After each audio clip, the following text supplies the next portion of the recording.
Hello president renal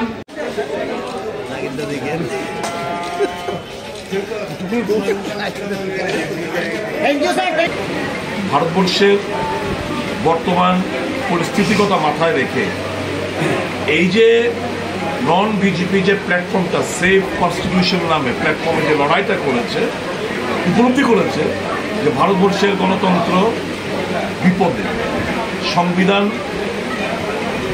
সাংঘাতিক খতরে মে হ্যাঁ, কাজে বাঁচাতে হবে দেশটাকে, বুকে আগলে রাখতে হবে সংবিধানটাকে।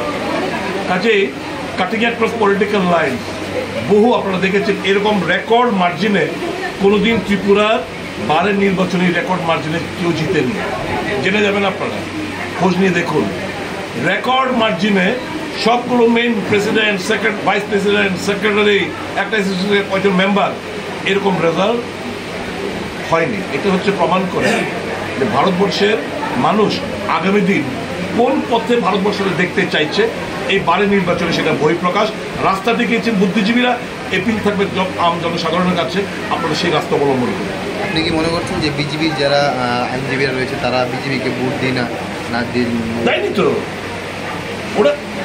আমি তো প্রথমেই বললাম, বিচার করলে সংখ্যার দিক দিয়ে বিচার করলে যারা বিজেপি সংগঠনের সাথে জড়িত আইনজীবীরা তাদের সংখ্যাটা বেশি, কিন্তু তারপরেও ওখানে থেকেই তারা আমাদেরকে ভোট দেয়। এবং এই যে রেজাল্ট এত বিশাল ব্যবধানে, এটাই প্রমাণ রাখে যে they are not happy, they are compel to work with them. এরা খুশি না। ভারতবর্ষের কথা মাথায় রেখে আগামী দিন এরা নতুন একটা পথ দেখানোর চেষ্টা করেছে সমাজকে। আমার বিশ্বাস এই দেশের মানুষ, ত্রিপুরা মানুষ তাদের দেখানো পথে চলবে। আপনার কি মনে হচ্ছে আসন্ন লোকসভা নির্বাচনে তার প্রভাব পড়বে? 100 বার পড়বে না কেন?